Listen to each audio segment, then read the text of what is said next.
서산에서 코로나19 확진자 1명이 발생했습니다. 삼성 서울병원 확진자와 접촉 후 감염된 것으로 확인돼 지역사회 방역에 비상이 걸렸습니다.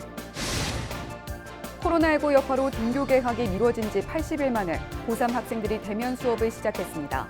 학생들은 교문에서부터 발열 확인과 마스크 착용 등 방역 절차를 거쳐 교실에 들어섰습니다. 태안에서 처음으로 중증 열성 혈소판 감소 증후군 환자가 나왔습니다. 보건당국은 야외 활동 시 야생 진드기에 물리지 않도록 각별히 주의해달라고 당부했습니다. 홍성군이 의병의 날과 청산리 대처 100주년을 기념해 특별 기획전을 선보입니다. 항일 무장투쟁에 앞장섰던 홍주의병과 홍성 출신 김좌진 장군을 집중 조명했습니다.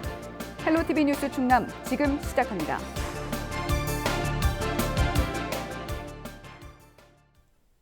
여러분 안녕하십니까? 헬로티비 뉴스 충남입니다.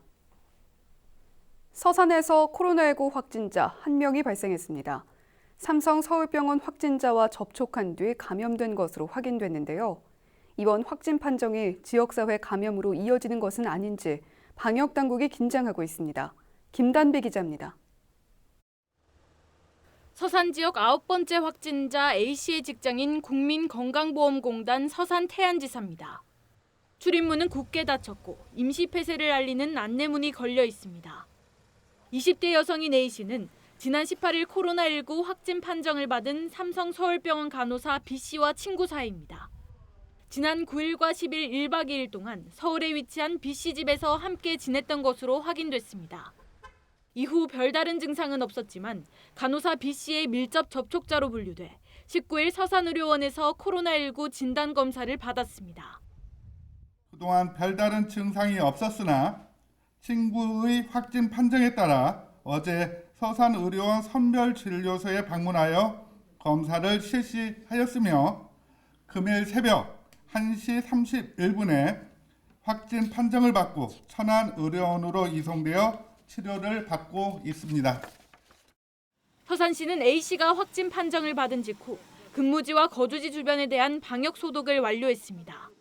또 직장 동료 등 60여 명을 자가 격리 조치했습니다. A씨의 이동 경로는 확인되는 대로 시청 홈페이지와 SNS를 통해 공개할 예정입니다. 확진자 이동 경로는 현재 역학조사관들이 확인 중에 있습니다. 앞으로 역학조사를 통해 접촉자를 추가 조사하고 자가격리 등 필요한 모든 조치를 취하겠습니다. 서산에서 코로나19 확진자가 발생한 건 지난 3월 하나토탈연구소 직원 이후 70일 만. 삼성 서울병원에서 발생한 간호사 집단 감염이 서산으로 번진 가운데 지역사회 감염으로 이어지는 것은 아닌지 긴장감이 감돌고 있습니다. 헬로티비 뉴스 김담입니다. 고3 학생들이 학교에서 대면 수업을 시작했습니다. 코로나19 여파로 등교 개학이 미뤄진 지 80일 만입니다.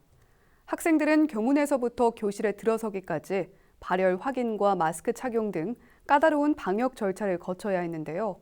등교 첫날 학교 현장을 정선영 기자가 다녀왔습니다. 마스크를 쓴 고3 학생들이 교문에 들어섭니다. 유도선을 따라 앞사람과 거리를 두고 이동합니다.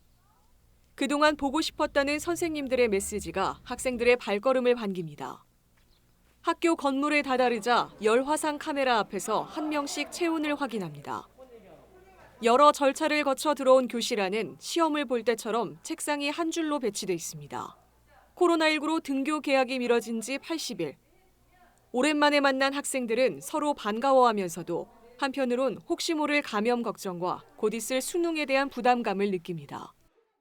온라인 개학으로 선생님하고 소통하다가 이렇게 직접 만나니까 좋고 오랜만에 학교 와서 친구들하고 만나서 멀리 있지만 얘기할 수 있어서 좋아요.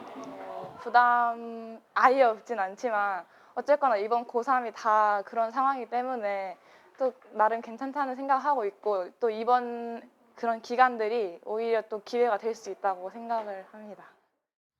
충남에선 이날 고등학교 3학년 18,000여 명이 등교를 시작했습니다. 당장 21일 치러지는 학력평가를 비롯해 중간고사와 모의평가 등 8월 방학 전까지 시험 일정이 빠듯합니다. 충남교육청은 대학 입시와 취업 준비가 급한 만큼 앞으로 매일 등교를 원칙으로 하되 방역을 철저히 하겠다는 계획입니다. 코로나19 확진자 발생에 대비해서 모의 훈련을 다 해왔습니다. 또한 모든 학교에 방역 물품을 완비를 했고 동시에 시차 등교, 시차 배식 그리고 등교 시에도 발열 체크 2회 이상 이런 것 등을 완벽하게 준비하면서 무엇보다도 학부모님들께서 안심할 수 있도록 학교 방역에 최선을 다하겠습니다. 오는 27일엔 유치원과 초등학교 1, 2학년, 중학교 3학년과 고등학교 2학년이 차례로 등교합니다. 학생들을 분산하기 위해 고3을 제외한 나머지 학년의 경우 대면 수업과 온라인 수업을 병행할 방침입니다. 헬로티비 뉴스 정선영입니다. 2020학년도 고3 전국 연합 학력평가가 충남 81개 학교에서 21일 치러집니다. 이번 전국 연합 학력평가는 교실에서 일반적인 방식으로 이루어지는 올해 첫 평가입니다. 지난 4월 학력평가는 코로나19로 등교 개학이 미뤄지면서 문제지를 받아 가정에서 시험을 치르는 방식이었습니다. 이번 평가는 국어와 수학, 영어 등 5개 영역으로 수능 평가 체제에 맞춰 시행됩니다. 충남도 교육청은 생활 방역 체제로 전환됨에 따라 방역 지침을 준수하며 시험을 치를 예정입니다. 지난 19일 LG화학 서산 대산 공장에서 폭발 사고가 발생해 직원 1명이 숨지고 2명이 부상을 입은 가운데 경찰이 원인 규명에 나섰습니다. 서산경찰서는 당시 현장 목격자를 불러 사고 경위를 조사하고 CCTV 영상을 분석 중이라고 밝혔습니다. 내부에 남아있는 폭발 위험 요소가 제거되면 소방당국과 국립과학수사연구원 등의 합동 감식도 진행될 것으로 보입니다. 고용노동부도 해당 시설에 대해 작업 중지 명령을 내리고 산업안전보건법 준수 여부를 살펴볼 예정입니다. 이런 가운데 구광모 LG그룹 회장은 20일 사고 현장을 방문해 사과했습니다. 구 회장은 피해자와 가족분들께 깊은 애도와 위로의 뜻을 표한다며 최근 잇따른 안전 환경 사고에 대해 근본적인 대책을 마련하겠다고 밝혔습니다. 홍성군이 항일 무장투쟁에 앞장섰던 홍주의병과 홍성 출신 김좌진 장군을 집중 조명하는 전시를 개최했습니다. 다음 달 1일 의병의 날과 청산리 대첩 100주년을 기념해 열린 특별 기획전을 한범호 기자가 소개합니다. 조선 후기에 사용된 조총입니다. 1905년 일본에게 외교권을 뺏기자 홍주의병들은 이 총을 들었습니다. 총구가 향한 곳은 일본군이 점령하고 있던 홍주성. 성을 탈환하는 데는 성공했지만 국내 의병 활동 가운데 가장 많은 사상자가 나왔습니다. 홍주의병은 비록 목적을 이루지 못했지만 무장투쟁의 정신은 독립군까지 이어졌습니다. 홍주의병장 이세영은 신흥 무관학교의 초대교장을 지내며 독립군 양성에 힘썼습니다. 이런 노력은 1920년 홍성 출신 김좌진 장군이 이끈 청산리 대첩에서 독립투쟁 사상 가장 큰 승리로 결실을 맺습니다. 홍성군이 홍주성 역사관이 소장하고 국립공주박물관과 독립기념관에서 대여한 유물 57점을 선보입니다. 당시 최대 규모였던 홍주의병과 올해 100주년을 맞는 청산리 대첩의 역사적 의의를 짚어보는 특별 전시입니다. 홍주의병에 참여했던 이세영 선생 그리고 홍주 출신 김좌진 장군이 우리나라 이제 항일 독립 무장투쟁 역사에서 가장 이제 굵직굵직한 업적을 남기신 분이기 때문에 이 홍주의병과 그리고 독립군과 이제 연장성산에 있다는 것을 확인할 수 있는 그런 전시가 되겠습니다. 이번 기획전은 의병의 날을 앞두고 열려 그 의미를 더하고 있습니다. 정부는 지난 2010년부터 매년 6월 1일을 법정 기념일로 제정해 의병의 역사적 가치를 되새기고 있습니다. 올해는 대한민국 의병도시협의회 회장 도시인 홍성군에서 기념행사가 열립니다. 행안부에서 주최하는 정부 기념 행사로 우리 홍성군이 공모사업에 선정되어 개최하게 되었습니다. 코로나19 감염병 확산을 예방하고자 행사 규모를 축소하여 행사 전날인 5월 31일에는 역사 강연 토크 콘서트와 의병이여 일어나라 연극 공연이 진행되고 6월 1일 의병의 날에는 홍주 읍성 잔디광장에서 기념식을 개최할 예정입니다. 홍성군은 오는 10월 김좌진 장군을 주제로 청산리 전투 100주년 기념행사도 개최할 계획입니다.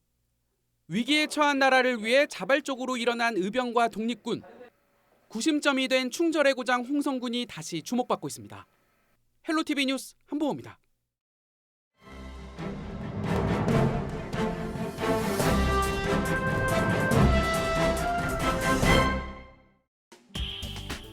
신문브리핑 굿모닝 충청 기사입니다.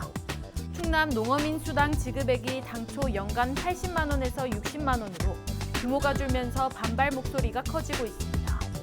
농민단체가 지난 7일과 11일 도청에서 잇따라 기자회견을 열고 농어민 수당 예산 삭감을 규탄한 데 이어 충남도의회 농업경제환경위원회도 가세하고 나섰습니다. 김등흥 농경환의위원장은 입장문을 내고 도 집행부의 농어민 수당 지급액 축소 방침에 유감을 표명한다고 밝혔습니다. 김 위원장에 따르면 집행부는 지난 2월 농어민 수당 지원 조례안 심사 당시 농가당 연 80만 원을 지급할 수 있도록 예산을 편성하겠다고 약속했습니다. 또 충남 긴급 생활 안정자금 시행 후 남는 예산을 농어민 수당 예산에 반영하겠다고 약속했습니다. 하지만 도가 제출한 2회 추가 경정 예산안에 반영되지 않았습니다. 김 위원장은 친환경 급식 식재료 현물 지원과 무상급식 식품비 지원 사업 예산이 줄어드는 만큼 농어민 수당 20만 원 증액은 가능하다는 입장입니다. 실제로 유초, 중고, 특수학교의 개학 연기로 급식 일수가 줄면서 도비는 116억 원, 시군비는 215억 원 감액될 예정입니다. 농어민 수당 20만 원 증액에 필요한 금액은 도비와 시군비 각각 132억 원과 198억 원 정도입니다. 김 위원장은 국난 극복을 이유로 농업 예산을 희생양으로 전락시켜서는 안 된다며 농가당 80만 원이 지급될 수 있도록 노력하겠다고 강조했습니다. 전날 진행된 도 농림축산국 소관 2회 추경 심의에서도 농민 홀대에 대한 비판이 나왔습니다. 김명숙 의원은 경제실과 건설교통국이 626억 원을 풀어 소상공인 실직자와 운수 종사자를 도운 만큼 농림축산국도 농어민 수당을 80만 원으로 인상해 농가를 지원해달라고 했음에도 예산을 편성하지 않았다고 지적했습니다. 지금까지 신문브리핑이었습니다.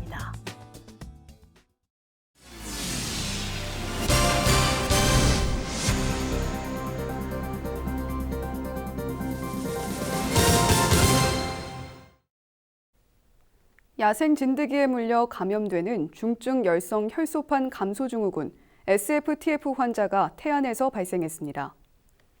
태안군 보건의료원은 안면읍에 거주하는 60대 여성 A씨의 혈액을 채취해 검사한 결과 SFTS 확진 판정이 나왔다고 밝혔습니다. A씨는 지난 18일 고열 증세로 군 보건의료원을 찾았으며 코로나19 검사에서는 음성 판정을 받았습니다. SFTF 환자가 태안에서 발생한 건 이번이 처음으로 국내에서는 올해 7번째 확진자입니다. SFTS는 고열과 설사, 몸살 등의 증상을 보이며 치사율이 20%에 달해 주의가 필요합니다. 군 보건의료원은 가급적 야외 활동을 자제하고 농사일이나 등산을 할 때 긴 옷을 착용할 것을 당부했습니다. 코로나19 여파로 지난달 충남 북부 지역 무역 수지가 지난해보다 감소한 것으로 나타났습니다. 천안세관에 따르면 지난 4월 당진과 예산, 천안 등 충남 북부 지역 무역 수지는 26억 8천만 달러로 지난해 같은 기간보다 23% 이상 줄었습니다. 주요 수출 품목인 반도체 수출액은 32% 감소했으며 철강 제품과 자동차 부품 품목의 수출도 줄었습니다. 천안세관은 코로나19 영향으로 수출이 감소하면서 무역 수지가 줄어든 것으로 분석하고 있습니다. 충남도가 대중교통 무료 이용 대상을 장애인과 국가유공자까지 확대합니다. 이에 따라 기존 75세 이상 어르신과 함께 오는 7월부터는 장애인과 국가유공자도 도내 시내버스와 농어촌 버스를 무료로 이용할 수 있습니다. 도내 장애인은 9만 2천 명, 국가유공자는 1만 6천 명으로 대중교통을 무료로 이용하기 위해서는 읍면동 행정복지센터에서 충남형 교통카드를 발급받으면 됩니다. 충남도는 발급 대상자 안내와 홍보, 신청자 적격 여부 검증 등을 거쳐 카드를 발급할 계획입니다. 충남도가 난임 부부 한방치료 지원 대상을 대폭 확대합니다.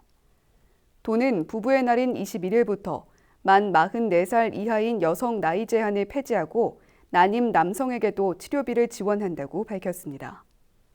이에 따라 주민등록상 도내 6개월 이상 거주하는 도민 가운데 일정의 조건을 갖춘 난임 부부는 연령과 성별에 상관없이 지원받을 수 있습니다. 지원 금액은 여성 150만 원, 남성 100만 원으로 지정 한의원 등 자세한 내용은 충남도 홈페이지에서 확인할 수 있습니다. 충남도의회 예산결산특별위원회가 올해 제2회 추가경정 예산안을 심의한 결과 9억 7천여만 원을 삭감했습니다. 충남도가 제출한 추경안은 8조 5천억 원 규모로 코로나19 위기 극복을 위한 취약계층 지원과 지역경제 활성화에 중점을 두고 편성됐습니다. 충남도의회 예결특위는 추경안의 편성 취지에 맞게 조정하면서도 시급하지 않거나 과다한 사업은 예산을 삭감해 예비비로 돌렸다고 밝혔습니다. 문화체육관광부가 주최하는 문화의 달 행사가 내년 충남에서 개최됩니다. 문화의 달 행사는 국민의 문화활동 참여를 유도하기 위해 매년 10월 전국 지자체를 순회하며 개최됩니다. 이에 따라 내포 풀이 문화축제 한문화가 내년 10월 15일부터 17일까지 홍성과 예산 일대에서 열립니다.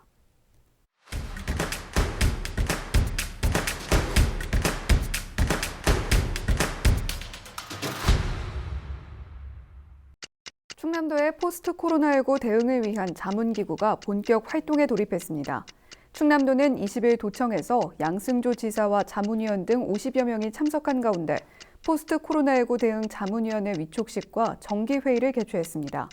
각 분야 전문가로 구성된 자문위는 경제와 산업, 문화, 관광 등에서 전반적인 정책 방향을 제시하게 됩니다. 충남 소방본부가 개최한 제1회 소방장비발전 연찬대회에서 청양소방서가 대상을 차지했습니다. 이 자리에서 소방공무원들은 장비를 제안 개발하고 발전 방향을 함께 공유했는데요. RFID 기술을 활용한 인적자원 관리 시스템 개선 방안을 발표해 대상을 받은 청양소방서는 오는 7월 전국대회에 충남 대표로 출전하게 됩니다. 예산군 보건소가 코로나19로 신체 활동이 부족한 주민들과 함께 건강 걷기를 다시 시작했습니다. 매주 토요일 오전 7시 무한천 체육공원으로 가면 걷기에 참여할 수 있는데요. 주민들은 2km, 5km, 10km 코스 중 구간을 선택해 1m 간격을 두고 자유롭게 걸으면 됩니다. 태안군 농업기술센터가 농산물 가공 교육을 시작했습니다. 교육은 농업인과 예비 창업자들의 식품 가공 이해도를 높이기 위해 마련됐는데요. 40명을 대상으로 총 8차례에 걸쳐 다음 달까지 진행됩니다. 참가자들은 식품 산업 현황과 예비 창업 준비, 식품 가공 일반에 대한 기초 교육을 받게 됩니다. 지금까지 25초 뉴스였습니다. 날씨와 생활입니다. 목요일 충남 지역은 맑다가 오후에는 구름이 많아지겠는데요. 대기 순환이 원활해 미세먼지와 초미세먼지 농도는 보통 수준을 나타내겠습니다. 목요일 아침 최저 기온은 8도, 낮 최고 기온은 23도를 보이겠습니다. 자세한 우리 지역 날씨입니다. 아침 최저 기온은 청양 8도, 당진, 서산, 홍성은 9도, 태안과 예산은 10도를 나타내겠습니다. 한낮 기온은 태안 20도, 당진, 서산, 홍성은 22도, 예산과 청양 23도까지 오르겠습니다. 다음으로 생활지수입니다. 목요일 충남 지역 맑다가 오후에는 구름 많아지겠는데요. 빨래는 대체로 잘 마르겠고요. 세차하기에도 좋은 날씨입니다. 자외선은 강하니까요. 너무 긴 시간 외출하시는 건 자제하시는 게 좋겠습니다. 이어서 주간 날씨 살펴봅니다. 금요일까지는 구름 많다가 주말인 토요일에는 화창하겠습니다. 일요일부터는 구름이 차차 많아지다가 월요일은 다시 흐려지겠는데요. 다음 주까지 낮 기온은 평년보다 다소 낮겠고 아침 저녁으로는 서늘하겠습니다. 이어서 우리 지역 바다 날씨 살펴봅니다. 목요일 서해 중부 해상은 오전에 맑다가 오후부터 구름 많아지겠고 서해 남부 해상은 맑겠습니다. 바다의 물결은 서해 중부와 서해 남부 0.5m로 얕게 일겠습니다. 지금까지 날씨 전해드렸습니다. 헬로티비 뉴스 충남 오늘 저희가 준비한 소식은 여기까지입니다. 저희는 언제나 지역 주민 여러분 곁에 있겠습니다. 함께해 주신 여러분 고맙습니다.